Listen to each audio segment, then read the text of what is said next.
Do you struggle to prioritize what features your team needs to work on? Let me show you a proven technique that I've used to help teams focus on what really matters. In this video, you'll discover how to quickly identify the most important workflows and scenarios that your team needs to focus on and gain clarity on what features you're going to want to build and test first. I'm John Ferguson Smart, the author of BDD in Action, and I've helped hundreds of teams discover the power of behavior-driven development and how it can transform the way they collaborate and empower them to deliver great software.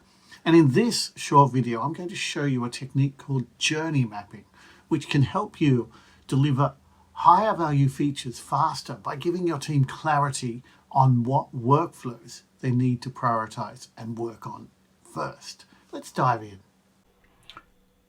So in a nutshell, journey mapping looks like this. We start by identifying the actors who are going to interact with our system. And then we identify the goals of these actors. How are they going to get value out of the system? What do they need to do to achieve, to complete their day-to-day tasks? Now, once we've identified the goals, we can identify the workflows or the processes that the actor needs to follow to achieve these goals, and the software features that support these processes and that the actor will interact with to complete their day-to-day tasks. Now, once we've identified the workflows and the features that support these workflows, we can look at positive and negative scenarios that illustrate how these features work in practice, including the steps and the consequences or outcomes that make up each of these positive and negative scenarios. And these last three steps, identifying the features, the scenarios, the positive and negative examples of flows through the workflow with the steps and the consequences, are effectively a variation or a technique that we borrow from feature mapping. Now, when we use these techniques, we get clarity on not only what the application is supposed to do or what the application does currently, but we can also highlight pain points and areas where users may become frustrated or confused. And by addressing these issues, when we implement our features and prioritize our features and our new work, we can help create a better user experience and get more engaged and happier customers, and hopefully increase revenue or better outcomes for our company. So this, in a nutshell, is the flow that we do when we do journey mapping.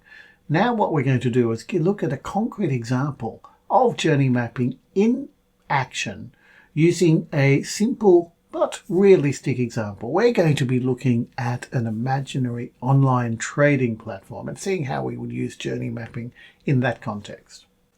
The main actor for our trading application is the individual trader. These are the customers we really want to cater for. Now, traders are individuals who buy and sell stocks or other financial instruments for their own investment. They might interact with our trading system by placing orders for specific securities, monitoring market trends, or maybe setting up alerts to notify them when certain conditions are met. So each actor can have multiple goals.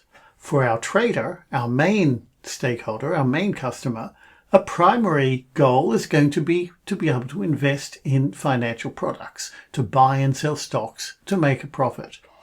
But also, we may have a goal to monitor market trends, to be able to keep an eye on the state of the market, know what's going on, know when it's a good opportunity to invest and when he should sell. We may want to keep track of our own portfolio. A trader needs to know how well his stocks are doing, how well his shares are doing, and so forth. And then finally, we may want to stay compliant. Well, as a trader, we may need to know if we are on the right side of the law, if we are going to be fined, or if we are in danger of doing something which is not in line with local legislation. All of these make up the goals of our stakeholders, of our actors. The next step is to identify the key workflows that our users might need to accomplish their goals. Let's have a look at the trader's first goal which is to invest in financial products, to buy and sell financial products in order to make a profit. We might identify 3 key workflows here. The first would be to research potential investments. They may need to spend time researching different financial products or equities to find the best investment opportunities. We could imagine a workflow where they can search for products with particular criteria, view statistics, view data on a product, maybe even do data modeling on the potential investment opportunities. The second goal that we might identify, the second workflow that we might identify for this goal would be very basically to place an order. Once a trader has identified an investment opportunity, they'll need to be able to place an order to buy and sell a particular financial product. So this would typically involve identifying the product, identifying the number of shares that they want to buy and sell, the desired price, and other details like that. And the third goal we might want to consider is responding to market change, adjusting our strategy as market conditions change. So, for example, we might need to sell a stock if its price falls below a certain level, or buy additional shares if the price reaches a certain point. So these are all different workflows that we need to consider for our application. Once we've identified what the trader needs to do to achieve their goals, we can look at what features we have, what features we need to support these flows. Next, we want to identify the features that will support our goals and our workflows. Here, for example, we might have several different features related to the place and order goal. We might want to be able to perform market orders, limit orders, stop limit orders, and so forth. A market order, for example, is an order where we buy or sell an asset at the current market price, and it gets executed immediately, regardless of the price, whereas a limit order is an order to buy or sell an asset at a specific price or better. So it only gets executed when the market reaches a specific price. Now this introduces an interesting concept.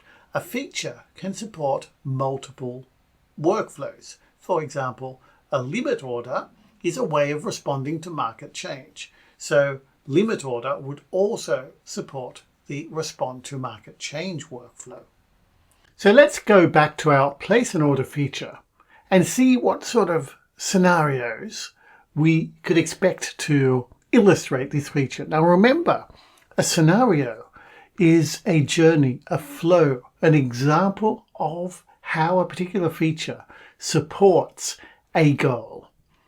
So one way I'd like to think in terms of scenarios is basically to ask the question, can you give me an example of how this feature would work in the context of this workflow?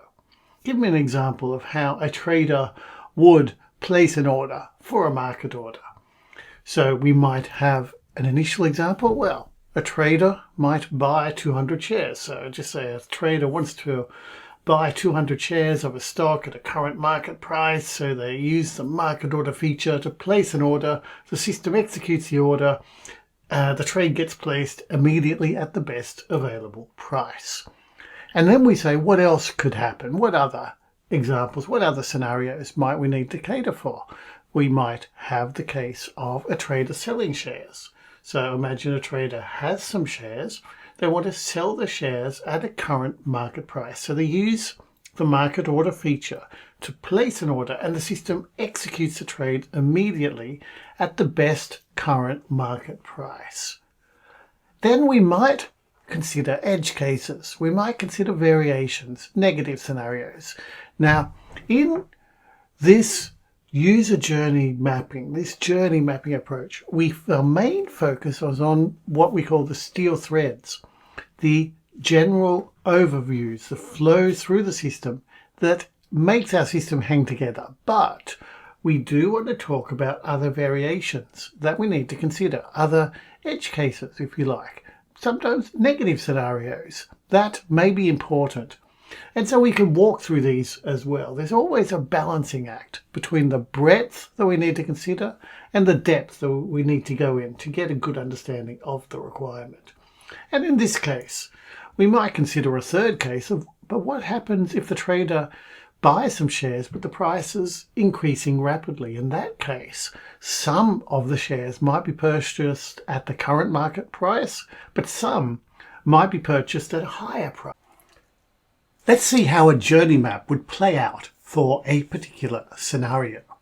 So a journey map at this stage usually turns into either feature mapping or example mapping, depending on how complicated the requirement is. I find that feature mapping generally works very well. So in this case, for example, we could have the scenario: a trader buys 200 shares. What would that look like? Well, the trader might select the stock to buy, the trader selects a quantity and order type and confirms the order. And then, so those are the steps, the actions that the trader takes. And then we have the consequences, the outcomes. What happens? How do we know that this scenario works? Well, the order should be executed at the best available market price. The trader's position should be updated and the trader's balance should be updated as well. These purple cards with the little arrow are consequences or outcomes. They're really what we're aiming for. They're the result. They're what a successful scenario execution looks like. So these are really key. Getting these right is critical to understanding our requirements. Sometimes, in fact, I will even start by defining the consequences and then figure out the steps that lead to those consequences. And then we can have variations. So if we, and also trader affirms confirmation of the trade. So there can be lots and lots of consequences for any given scenario. Interestingly, each of these consequences may end up being a story in its own right. So depending on how we want to slice things, we may want to slice this scenario in a broader sense into several user stories to be implemented within an individual team. So maybe updating the position and the balance could be a separate story to receiving notification and so forth. Let's have a look at another example, a more complicated one. The trader buys shares while the price is rapidly increasing. Now, an interesting thing is that when we're doing journey mapping, we can switch between very high-level generic steps and consequences if we think that conveys the message that we need to convey, and that we can flesh out the details later on during our 3 Amigo session, or we can make things a little bit more concrete, a little bit more real, to be able to tease out the details that we need to get a deep understanding of the requirements. So in our first case, the requirement is relatively generic. We simply choose a stock and buy it. In the second case, it gets a little bit more real. So imagine that we have our Acme shares that are rapidly rising in price and that our trader wants to buy some. So let's make it real. They're currently trading at $100 and our trader wants to buy 1,000 shares. But the current order book, since the price is rising rapidly, there are some at 105, there are some at 110. So our trader can't buy at 100. He has to buy some at 105 and some at 110. So the executed order ends up being 500 at 105. There's a typo there. It should be 105 rather than 150. And 500 at 110. And then we've got an arrow leading to the other consequences, which are generic enough to work. We can figure that out. The trader position is updated, the account balance is updated, and the trader still receives a confirmation of the email. So that, in a nutshell, is a couple of examples of how we flesh out the scenarios in a journey map. The overall journey map can get quite involved and quite complex, and tools like Figma and Mural and Miro are quite good at this, because we can go to whatever level of detail we need to, and we can collaborate on these and work on them together as a team. And once we have this overall vision of our features, our scenarios, the steps and consequences, we can slice and dice them and decide which ones are the highest priorities, which features do we absolutely need. For example, we might decide that market orders represent 80% of our business and stop limit orders are relatively marginal, and so maybe we don't want to prioritize those. We can have that sort of conversation and decide where our priorities lie.